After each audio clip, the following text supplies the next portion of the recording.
In 2015, the terrified look on this woman's face captured one of the final moments of her life. Within hours, she would be found brutally killed alongside her 2 sons and another young girl, making it one of the most heartbreaking cases in one of the safest countries in the world. And it happened less than 3 days before Christmas. It was so bad that people there dubbed the killer as the Beast of Rupers. And by the end of this video, you'll understand exactly why. To understand why this crime hit Switzerland so hard, you have to understand the place where it happened. Rupers is a small municipality, a village, really, in the canton of Aargau, roughly in the center of Switzerland. The Shusbiel neighborhood, where our story takes place, was considered especially calm. Mostly young families, children everywhere, very little crime to speak of. Carla Shower Fryberg was 48 years old. She was a mother, a partner, a presence in her community. By the accounts of everyone who knew her, she was warm, capable, and deeply devoted to her 2 sons. Her older son, Dion, was 19. Her younger son, Davin, had just turned 13. Carla's partner, Georg, whose last name was not publicly released, lived with the family. He worked regular hours and was, by all accounts, a stable, loving presence in their home. Neighbors who spoke to investigators after the murders described the couple as genuinely happy together. No known conflicts, no tension. Just an ordinary family living an ordinary life in a quiet Swiss village. And then there was Simona. She was 21 years old and had been dating Dion for some time. On the evening of December 20th, the night before everything fell apart, Simona made a spontaneous decision. Instead of going home, she decided to stay over, and that decision would cost her her life. Investigators would later note that Simona's presence in the house that morning was entirely unplanned. She had not told anyone she was staying. The man who came to that door the next morning had no way of knowing she would be there. She became, in the clinical language of the case file, an accidental victim. That phrase is hard to sit with, but we'll come back to it. When everything was finally pieced together, detectives built out a precise timeline to understand exactly what happened that day, minute by minute. It was a Monday, the week before Christmas. Georg got ready for work, said his goodbyes, and walked out the front door at approximately 7:30 a.m. But from less than 500 meters away, a 33-year-old man was watching him leave. He had been watching this family for months. He knew their schedule, when the house was full, when Georg left, what the mornings looked like. He had been preparing for this exact moment, and now that moment had arrived. A few minutes after 8:30, he walked up to Carla's front door and rang the bell. He was dressed neatly and carried a backpack. In his hands, he held a printed document and a business card identifying him as a school psychologist. The letter explained that Carla's younger son, Davin, had been accused of bullying a female classmate at school, and that as the assigned psychologist, he was required to conduct a formal interview with the boy that morning. Every single word of it was fabricated. He had designed the fake letter himself, printed the fake business cards himself, and spent weeks putting the whole deception together. And when Carla opened the door, she had absolutely no reason to be suspicious. He was calm, polite, and professional. He had documentation. He had an official-sounding explanation. Once inside and partway through a conversation with Davin, he reached into that backpack and pulled out a knife. What happened next is documented in court records and the perpetrator's own later confession, and I want to be thoughtful about how I tell this part, especially because Davin was 13 years old, in his own home, and was the specific reason this man had come to that door in the first place. He deserves to have this told with care. Using the knife as a threat against Davin, the intruder forced Carla to bind and gag everyone else in the house, Dion, Simona, and eventually Davin himself. Once he had full control, he gave Carla one instruction: go to the bank, withdraw cash, come back, and tell no one, or her children would not be alive when she returned. He told her he only wanted the money. He told her that if she cooperated, everyone would be fine. She believed him, because what mother in that situation wouldn't? She did exactly what he said. At 9:50 in the morning, a surveillance camera at a nearby ATM captured Carla making a withdrawal. However, the machine caused her trouble almost immediately. A technical glitch meant it could only dispense euros rather than Swiss francs, so she took what it gave her and kept moving. 20 minutes later, at 10:10 a.m., she walked into her bank and approached the counter, requesting a cash withdrawal in Swiss francs, the specific denomination he had demanded. Bank staff would later tell investigators that she seemed visibly on edge, tense, distracted, not quite present. Police later released a photograph taken during this visit, and if you look at it, you can see it clearly in her face, a woman carrying an enormous weight and trying desperately not to let it show. Between the ATM and the bank counter, she withdrew the equivalent of just over 1,000 euros. Then she went back home and handed it over. What she could not have known, what she had absolutely no way of knowing, was that the moment she stepped back through that front door, she had already run out of time. Around the same time that Carla was standing at that bank counter, Carla's parents were making their way slowly through the streets of Rupers. They had driven in from a nearby town to visit their daughter for the holidays. They turned into the narrow street where Carla lived and noticed the smoke. At first, they assumed it was fireplace smoke drifting from somewhere nearby. It was December, and the smell had been in the air for a while. But as they got closer, the sky directly above their daughter's house was turning a heavy, dark black. This was not a neighbor's chimney. Carla's house was on fire. Emergency services had already been called by the time the couple arrived, and fire trucks and an ambulance came quickly. Within minutes, the firefighters had the blaze under control, but inside the house, they found 4 people, and none of them had survived. Carla's parents stood out on the street, not yet knowing what the firefighters had found. Her father called Georg. It was exactly 11:40 in the morning, and told him, according to the official record of that call, "There's a fire at your place. Come immediately." Georg arrived to find emergency vehicles, police tape, and a growing crowd of neighbors. He wasn't allowed anywhere near the property, and nobody was giving him any information. Officers eventually asked him to get into their patrol car, and it was only there, in the back seat, that they told him 4 bodies had been found inside the house. What followed was a long and brutal evening for Georg. He was questioned for hours, his hands were examined for traces of soot, his phone was confiscated, and he was taken to the police station. At some point during all of it, it became clear to him that he was being treated as a suspect, but Georg had an airtight alibi. He had been at work since early that morning, and his colleagues confirmed every detail. He was released just after midnight. The investigation was only hours old, and it was already hitting walls. The forensic situation investigators walked into was about as difficult as it gets. The fire had been deliberately set using a flammable liquid, most likely a commercial fire starter, poured across the bodies and throughout the house before ignition. The intent was obvious: destroy the evidence, compromise the crime scene, make identification as difficult as possible. The following day, the Forensic Institute confirmed the identities of all 4 victims: Carla, 48, Dion, 19, Davin, 13, and Simona, 21, who had only been in that house because she decided to stay over the night before. The cause of death for each of them was the same: deep wounds to the neck. The fire had been set after they were already gone. Police canvassed the entire neighborhood carefully, but not a single resident reported seeing anything suspicious, not in the days leading up to December 21st, not on the morning of the murders, and not a single person seen leaving the property afterward. No unfamiliar cars, no strangers on the street, nothing. When investigators interviewed everyone in the victim's immediate circle, friends, family, neighbors, colleagues, the same picture came back every time. Carla and Georg were happy together. No known conflicts, no debts, no falling outs with anyone. Nobody could offer a single reason why anyone would want to harm this family. By the end of the first week, 40 investigators were working the case 7 days a week, around the clock, and they had almost nothing to show for it. Police released photographs of Carla at the ATM and at the bank counter that morning, along with a public appeal asking whether anyone had seen her, noticed someone nearby, or watched her being driven to the bank. Nothing useful came back. Then, in February 2016, 2 full months after the murders, police held a press conference and made a major announcement. Despite the fire, forensic specialists had managed to recover DNA and fingerprints from the crime scene. The profile almost certainly belonged to the killer, and it pointed to a single perpetrator acting alone. But there was one serious problem. The profile didn't match anyone in any Swiss police database. They had the killer's DNA in their hands. They just had no idea whose it was. A reward of 100,000 Swiss francs was offered for information leading to an arrest, and the tips that came in were, almost without exception, completely useless.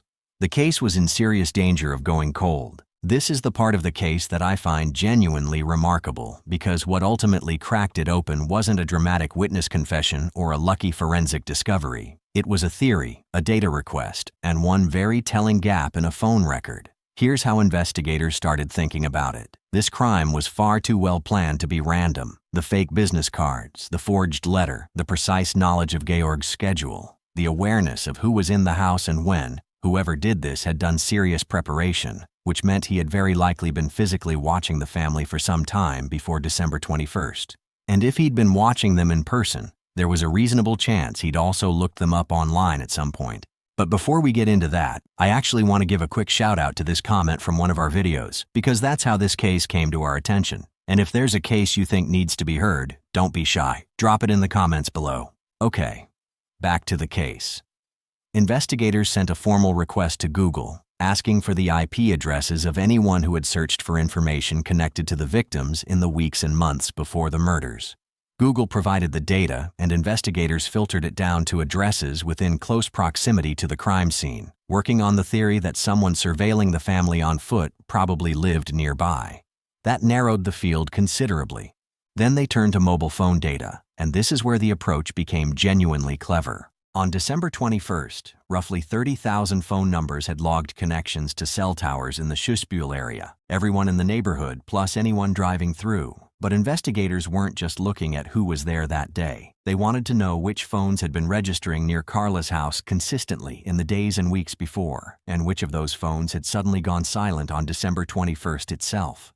But if that same person was smart enough to leave their phone at home on the day they committed the crime, or switched it off before leaving the house, their number would simply vanish from the data on that one specific morning. And that absence, that gap where a pattern suddenly stops, is itself a form of evidence. That is exactly what investigators found. One number had been registering near Carla's street every single morning, consistently, over an extended period of time. And on December 21st, 2015, the day 4 people were murdered, it was completely gone.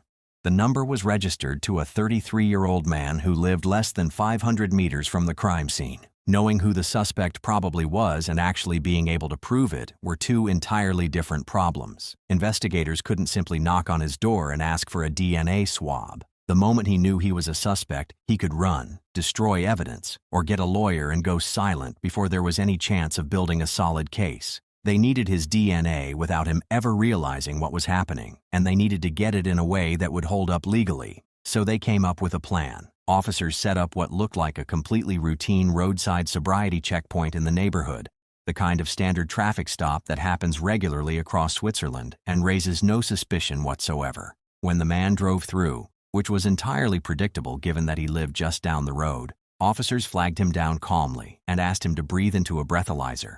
He did, without any fuss. The device collected his DNA. It was sent to the lab and compared against the profile recovered from the crime scene, and it was a match. On May 12, 2016, nearly 5 months after the murders, the man was arrested at his home. On that same day, he confessed. His name, as it appeared in Swiss and international media at the time of his trial, was Thomas N. Swiss. Media conventions around naming defendants differ from what you might be used to elsewhere. Full surnames aren't always published. But his identity is part of the public court record, and the case is well documented internationally. He was 33 years old, Swiss-born, unmarried, and had absolutely no criminal record. Not a speeding ticket. Not a single prior interaction with law enforcement of any kind. He still lived with his mother in the house where he had grown up. His father had passed away just a few months before the murders. By every outward measure, Thomas N. appeared to lead the most completely ordinary life you could imagine. He'd gotten his high school diploma and started university but dropped out, enrolled in a different program in a completely different field, and dropped out again. Over the years, he tried 5 different courses of study, never sticking with any of them for long, and had no stable career to show for it. But he had hobbies that kept him visible and social. He had coached a junior football team in the region for years, and had taken on real leadership roles in several local clubs. He had 2 husky dogs that he absolutely adored, walking them every single day, taking endless photographs of them, posting the pictures on social media. People who knew him through those activities described him the same way every time. Quiet, calm, and completely normal. The one detail anyone could point to that set him slightly apart was that he had no close friends and had never been in a romantic relationship. That was it. That was the only thing. On the day of his arrest, Thomas N. gave a full confession and explained in detail how everything had started. A few months before December 2015, he had crossed paths with Davin, Carla's 13-year-old son, near his school. He became fixated on the boy. From that point on, he began deliberately routing his daily dog walks along the path Davin took to school each morning, using the dogs as natural cover so that he looked like just another neighbor out for a stroll. He did this regularly, learning the family's routine, identifying the window of time each morning when Georg would have left for work and the house would be accessible. Over time, just watching wasn't enough anymore, and he began to plan in earnest. He designed and printed fake business cards. He wrote a fake official letter on convincing-looking stationery. He assembled a backpack, cable ties, duct tape, a knife, and kept it ready. He identified exactly when to act. None of this was impulsive or accidental. It was weeks of careful, deliberate preparation, and every single detail was considered. In his confession, and later at trial, Thomas N. was clear about his central motivation. It was about power and control. The money was never really the point. Demanding the bank withdrawal was simply a mechanism to keep Carla cooperative and buy himself uninterrupted time inside the house. After the murders, he washed himself in the family's bathroom to remove trace evidence, poured fire starter across the bodies and throughout the rooms, set the house alight, and walked out. He went less than 500 meters back to his own front door. That same afternoon, he met friends at a restaurant. That evening, he went to a casino and paid with the banknotes Carla had handed him that morning. 2 days later, on December 23rd, he posted Christmas greetings on Facebook, photos of his dogs in the winter light, warm holiday wishes for everyone he knew. When police searched his home after his arrest, they found something that made clear just how close a second attack had been. Thomas N. had already identified new targets. He had their names, their details, and their addresses written down, and his backpack, the same one he had carried to Carla's door, was already packed and ready to go. He told investigators plainly that he had intended to do this again. Thomas N.'s trial took place in March 2018, roughly 2.5 years after the murders. Psychiatric experts evaluated him thoroughly throughout the proceedings, and their conclusion was unambiguous. He was fully mentally competent at the time of the crimes. There was no psychosis, no condition that had clouded his judgment or reduced his legal responsibility in any way. He had understood exactly what he was doing, he had planned it carefully, and he had carried it out step by step.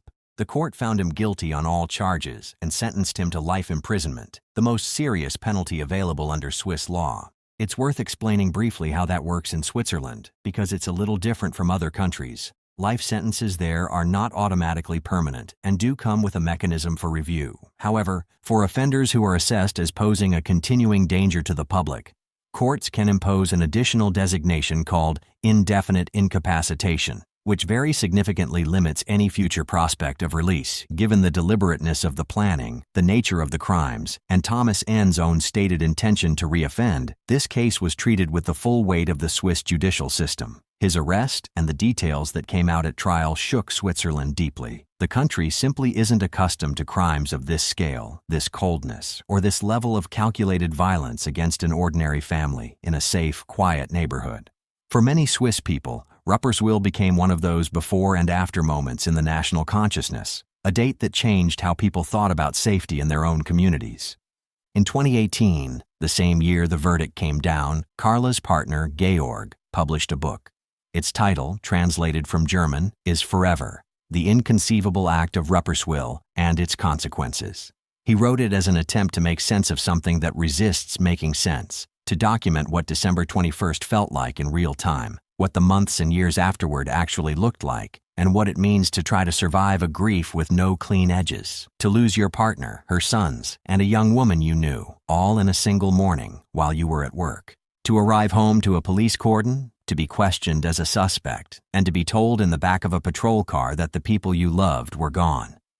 The book was received with deep compassion across Switzerland, and his willingness to put his name to something so painful gave the case a human face that media coverage, focused as it so often was on the perpetrator and the investigation, sometimes failed to provide.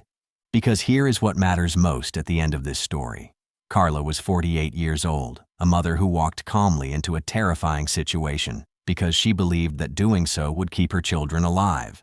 She was wrong, but the love behind that decision was absolute. Dion was 19, with his whole adult life ahead of him. He was in love, and he had a future. Davin was 13, a kid who walked to school in the mornings and played football with his friends and had done absolutely nothing wrong. And Simona was 21, spontaneously staying over at her boyfriend's place on a perfectly ordinary Sunday evening, the way any of us might without a second thought.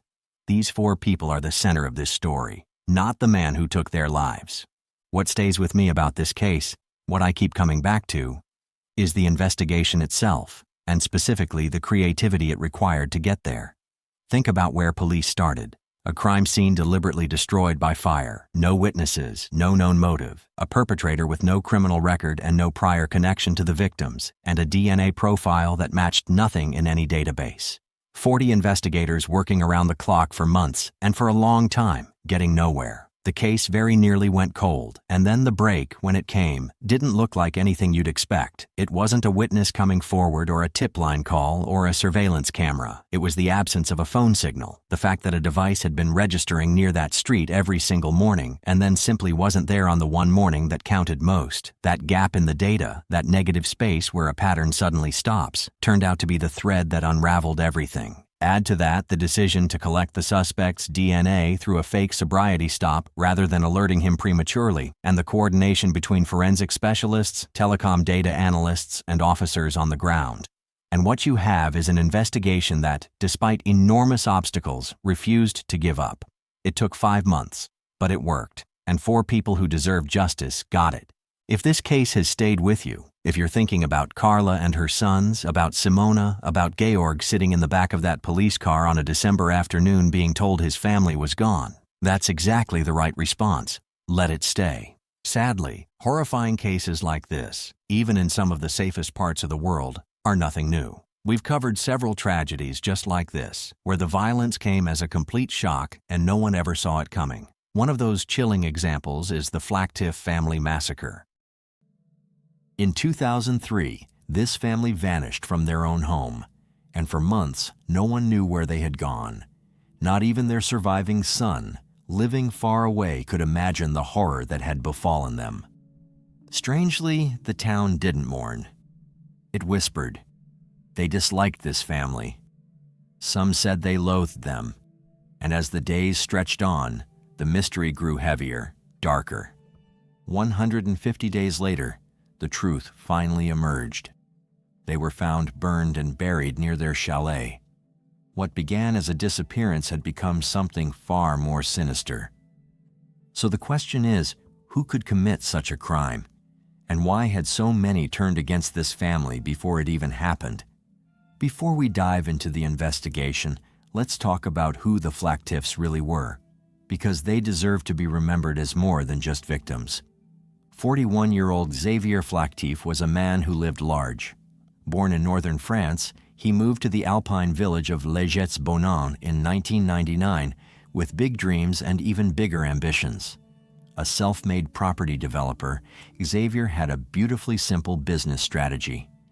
Buy inexpensive land in the mountains and build luxury ski chalets on it, then sell them to wealthy English and Dutch investors. And for a while, it worked brilliantly. Xavier was flamboyant, cheerful, and impossible to miss. He loved showing off his success. His garage was filled with luxury cars and motorcycles. His family took lavish vacations, and their 3-story blonde wood chalet overlooked much of the village like a crown jewel. He was the kind of man who walked into a room and owned it, larger than life in every sense. But beneath the flashy exterior, there were cracks. Xavier had made enemies. Business rivals accused him of driving up land prices. Former employees claimed he'd stiffed them on payments. Neighbors whispered that he was arrogant, that he cut corners, that his charm masked a ruthless streak. In 1998, he'd been convicted of tax fraud and banned from running a business for 10 years, a fact he tried to hide by putting everything in his wife's name. Still, to his family, Xavier was a devoted father and husband. His wife, 36-year-old Ghislaine, was his opposite in many ways. Warm, nurturing, and deeply private. She had a teenage son, Mario, from a previous relationship, and together with Xavier, she'd built a blended family filled with love and laughter. Their oldest daughter together, 10-year-old Sarah, was bright and curious, described by teachers as intelligent and well-regarded at school. She loved reading and drawing, and she had a quiet confidence about her. 9-year-old Letitia was the athlete of the family. A gifted skier, she had a shelf full of medals and trophies from local competitions. Coaches said she had real potential, graceful, fearless, and always pushing herself to be better. She was shy off the slopes but came alive when she was racing downhill. The youngest, 7-year-old Gregory, was the quiet one. Gentle and sweet, he was described as a delight to be around, the kind of boy who sought affection from his mother and loved playing with toys in the corner while his sisters ran circles around him. The Flaktiefs adored life in the Alps. They spent weekends on the slopes, hosted dinners for friends, and seemed to embody the Alpine dream, a successful family living in paradise. But behind the scenes, things were unraveling. Xavier's business empire was crumbling. He owed nearly 3 million euros in debt. A major real estate project had just been denied planning permission, but he'd already pocketed money from investors for buildings that would never be built. The pressure was mounting, and his list of enemies was growing longer by the day. On April 11, 2003, that pressure would explode into violence. When police arrived at the Flaktief chalet on April 13th, they conducted a routine missing persons investigation. The family's red Toyota Land Cruiser was gone, and Xavier's erratic driving was well known in the area. He had a habit of speeding recklessly around mountain roads. The initial theory seemed obvious: a car accident. Helicopters scoured the winding, icy roads. Search teams combed the forests and ravines, but they found nothing. No wreckage, no skid marks, no sign of the bright red SUV anywhere. So investigators turned their attention back to the chalet. A second, more thorough search was ordered 10 days after the family disappeared, and that's when things got strange. The 2 laptops that had been sitting open during the first search? Gone. Phones, gone. A file containing legal documents and property plans, gone. Someone had been back inside the house and taken them. The police began digging into Xavier's finances, and what they found was staggering. 71 bank accounts, most in his wife's name to circumvent his fraud conviction. He was drowning in debt, facing lawsuits from angry investors, and had recently been denied permits for his biggest project yet. By early May, the working theory had shifted entirely. The Flaktiefs had fled the country. And then, 50 kilometers away across the Swiss border, the missing Toyota Land Cruiser was discovered abandoned in a multi-story car park at Geneva Airport. It looked like the perfect escape plan: drive to Switzerland, ditch the car, and disappear. The media latched onto the story.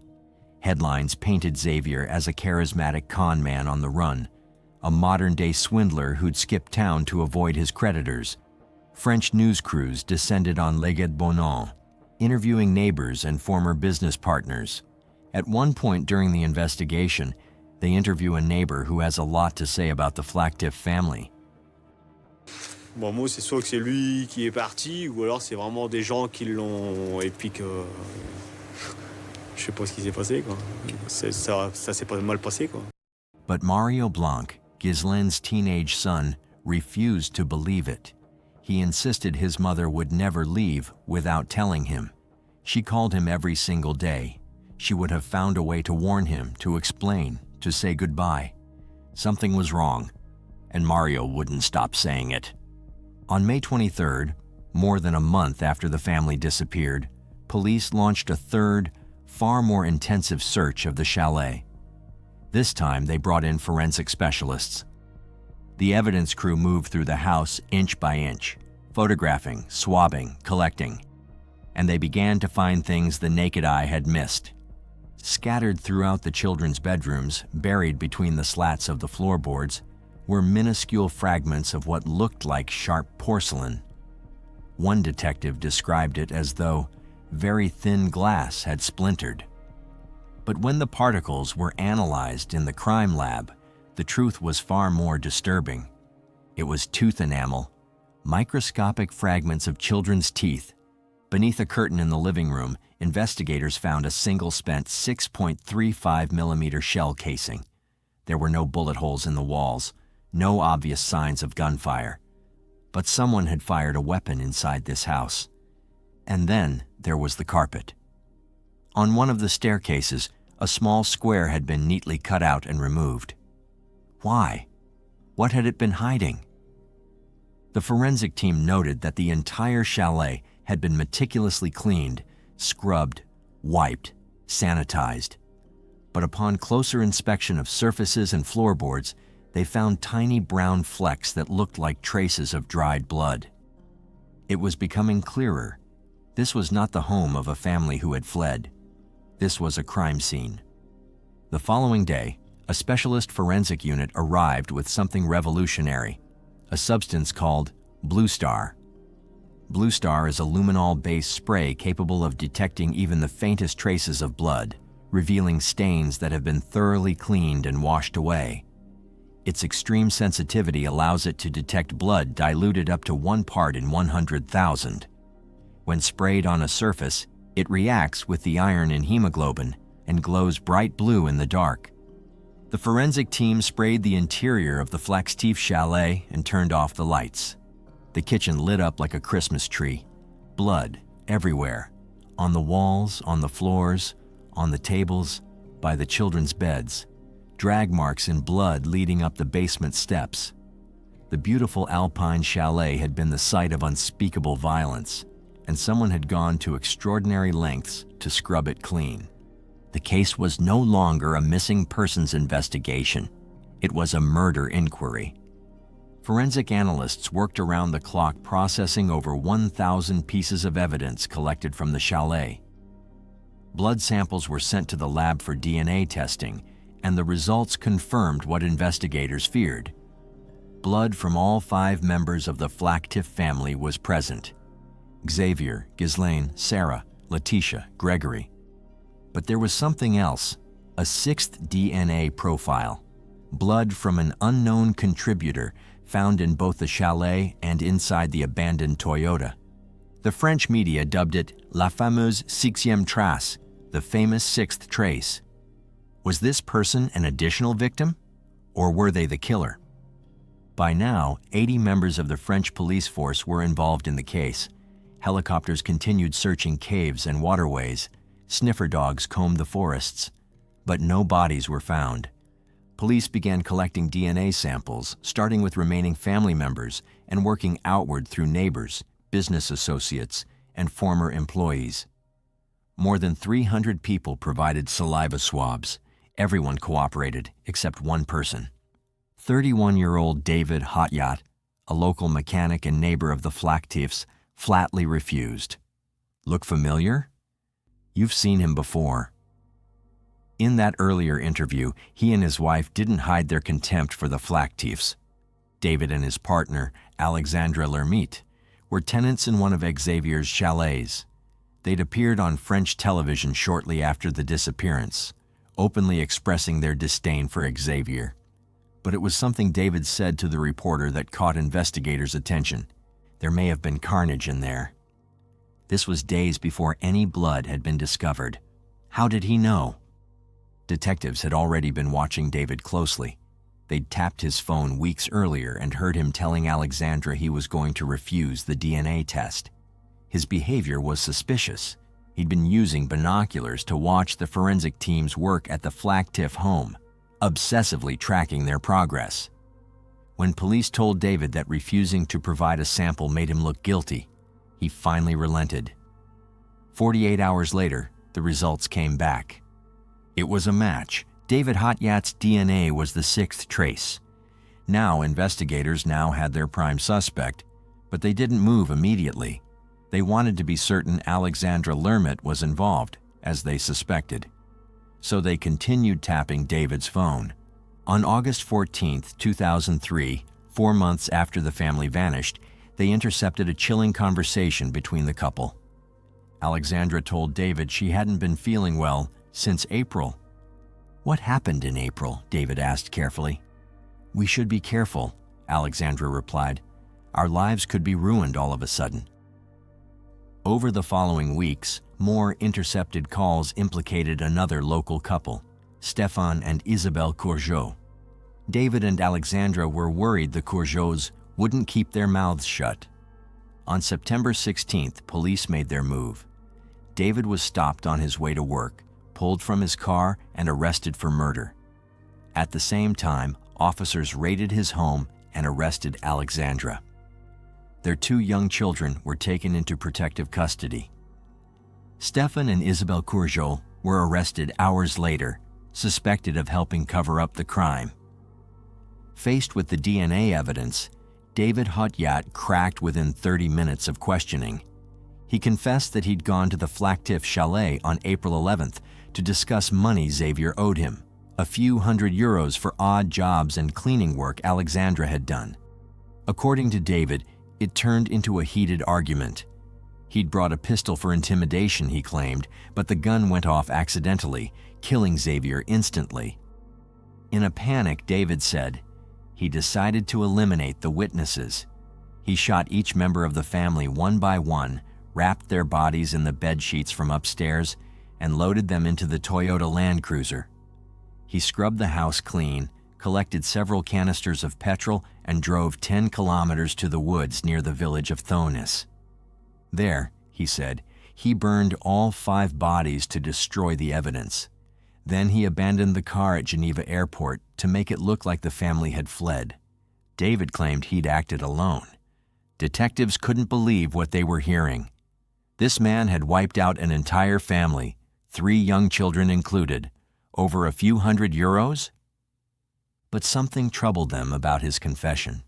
When they interviewed Alexandra and the Courgeots, their statements mirrored David's so closely that it felt rehearsed, scripted. David guided police to a remote spot in the Tones forest, to the site of the fire pit. 5 months had passed since the blaze. Among the ash and debris, investigators found very little: fragments of bone, a few teeth, and the rim from Sarah's glasses. According to David, it had taken roughly 3 hours for the fire to completely consume the bodies. Forensic experts knew this was impossible. To test David's timeline, investigators conducted a grim experiment. They recreated the fire using pig carcasses, common in forensic reconstruction due to their similar properties to human tissue. After 3 hours, the pigs were only 20% cremated. Experts determined that to fully destroy 5 human bodies, the fire would need to be enormous, requiring approximately 800 kilograms of wood and burning continuously for roughly 2 days. The fire pit would have needed to be prepared well in advance. This wasn't an argument gone wrong. This was premeditated murder. And it would have been impossible for one man to achieve what David claimed he had in such a limited time frame.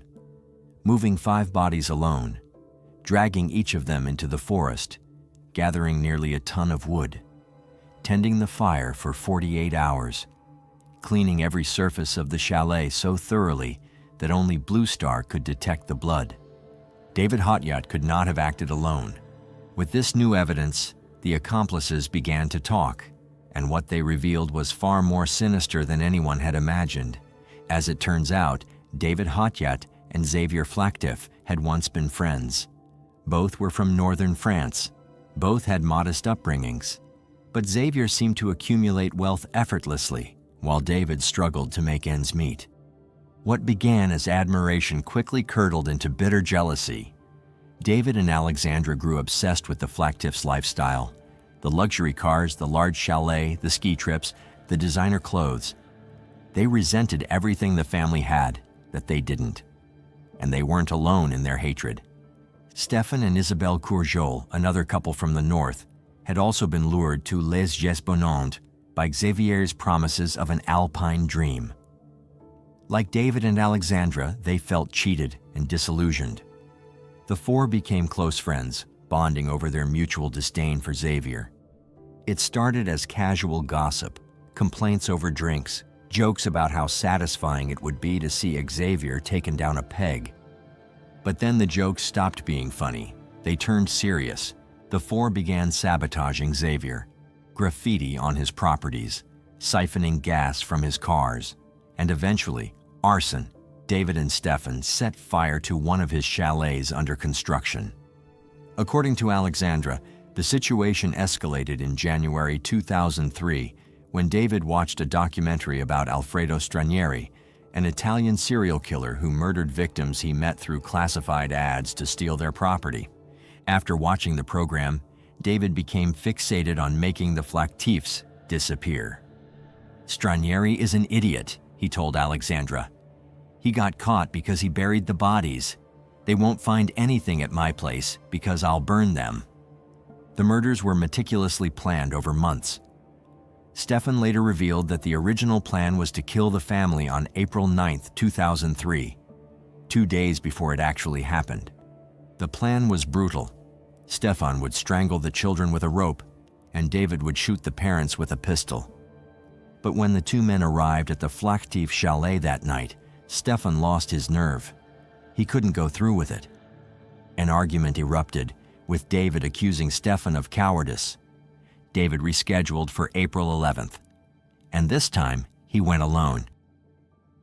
Using cutting-edge laser technology to analyze blood spatter patterns, corroborated by statements from David's accomplices, investigators pieced together a comprehensive timeline of the family's final moments. The children arrived home from school around 5:10 in the afternoon. Phone records indicate they were still alive at 5:29, but not for long. David Hotyat entered the property shortly after, likely through an unlocked door. He found Gregory and Sarah snacking at the dining table in the kitchen. 7-year-old Gregory was the first to die. Contrary to David's claim that all victims were shot, forensic analysis told a different story. Gregory's blood spatter, combined with fragments of baby teeth embedded in the floorboards, proved he was killed by repeated blows from a blunt object, most likely a piece of firewood, which was then burned in the fireplace to destroy evidence. 10-year-old Sarah witnessed her younger brother's murder. She tried to escape through the front door, but David caught up with her. She, too, was bludgeoned to death. A projection of her blood was discovered at head height on the wall near the entrance. David then made his way upstairs, where he found 9-year-old Letitia hiding behind her sister's bed. She'd evidently heard the screams of her siblings. She was killed by blows from the same blunt weapon. Meanwhile, Ghislaine had been in the basement laundry room, unable to hear the commotion over the noise of the washing machine. She was killed on the stairs as she made her way back up to the main floor, leaving blood spatter indicative of repeated blows to the face. The telltale drag marks on the staircase were left when David brought her body back down to the basement. One small mercy. Ghislaine died unaware of what had happened to her children. Xavier arrived home at 6:45 in the evening. Phone records confirmed the exact time. Upon entering the chalet, he saw the bodies of his family scattered throughout the house. Gunpowder residue found on the armchairs and curtains shows that he was the only victim shot with the pistol, likely because David knew Xavier would fight back. According to Stefan Kurjolt's testimony, he and David spent the next 2 days building and tending to the massive fire in the Tones forest. David sent the pistol, which belonged to a relative of Alexandra's, to his brother in northern France, asking him to dispose of it. It was later recovered from a river. The accomplices helped clean the chalet, remove evidence, and stage the scene to look like the family had fled. David even drove the Toyota to Geneva Airport himself, then took a train back to Les Jets-Bonhomme. A month after his arrest, David Hotyat retracted his confession and changed his story. He now claimed that when he arrived at the Flaktief chalet on April 11th, he discovered 2 unknown individuals had already murdered the family. According to this new version, these strangers coerced him, under duress, into helping them dispose of the bodies. The story fell apart immediately under the weight of forensic evidence, eyewitness testimony, and phone records. But David stuck with it all the way to trial. 3 psychological evaluations revealed disturbing traits: narcissism, compulsive control, and avoidance of responsibility. Psychiatrists described him as a man prone to extreme actions, with an exceptional ability to compartmentalize his feelings and avoid confronting difficult situations. Despite his claims of impaired consciousness during the crimes, psychiatrists found no evidence of any mental disorder that would lessen his criminal responsibility. David Hotyat was, quite simply, a jealous, calculating killer. The trial began on June 12, 2006, more than 3 years after the murders. It lasted 3 weeks and captivated the entire nation. During the proceedings, it emerged that Xavier and his family had faced significant racial abuse while living in Léger-Bonan. Some speculated the murders could have been racially motivated, but prosecutors maintained that the official motive was jealousy and greed, not hate. Alexandra Lermite was accused of being the mastermind behind the murders, of having blown on the embers and cleaned up the ashes. Prosecutors argued she manipulated David, encouraged his obsession, and helped orchestrate the cover-up. At the end of the trial, the sentences were handed down. David Hotyat, life imprisonment with a minimum term of 22 years. Alexandra Lermite, 10 years. Stefan Courgeol, 15 years. Isabelle Courgeol, 7 years. Mick Hotyat, David's brother, who disposed of the gun, 1 year probation. David initially appealed the court's decision, but he withdrew his appeal on the first day of the new trial. Today, the 3 accomplices have served their time and are free. David Hotyat, now 51 years old, has displayed exemplary behavior in prison and is eligible for parole consideration in 2025. The Flactif family massacre remains one of the most shocking crimes in modern French history, not because of its brutality, but because of its motive. 4 people conspired to murder an entire family, including 3 innocent children, out of nothing more than envy. They wanted what Xavier and Ghislaine had built: the chalet, the cars, the lifestyle. And when they couldn't have it, they destroyed it. The case also marked a turning point in forensic science. The use of blue star luminol technology to uncover cleaned crime scenes became standard practice in France after this investigation, helping solve dozens of cold cases in the years since. But for the community of Léger-Bonan, the scars remain. The village that once embodied alpine charm and tranquility is now forever associated with tragedy. Many families moved away. The chalet where the Flactifs died still stands, a silent monument to lives stolen by jealousy. Mario Blanc lives with the knowledge that he was just hours away from sharing his family's fate. He carries the weight of survivors' guilt, the endless what-ifs, and the crushing reality that the people he loved most were taken in the cruelest way imaginable. David Hotyat may walk free in 2025, but as Mario said, justice doesn't erase grief. The sentence ends. The pain doesn't. If this case moved you, please take a moment to like this video and subscribe to support our mission of keeping these stories alive. For families affected by violent crime, resources and support networks are available. Links are in the description below. The Flactifs deserved better. They deserved to grow old together, to watch their children graduate, to build memories that weren't stolen by envy. Thank you for watching. Until next time, stay safe.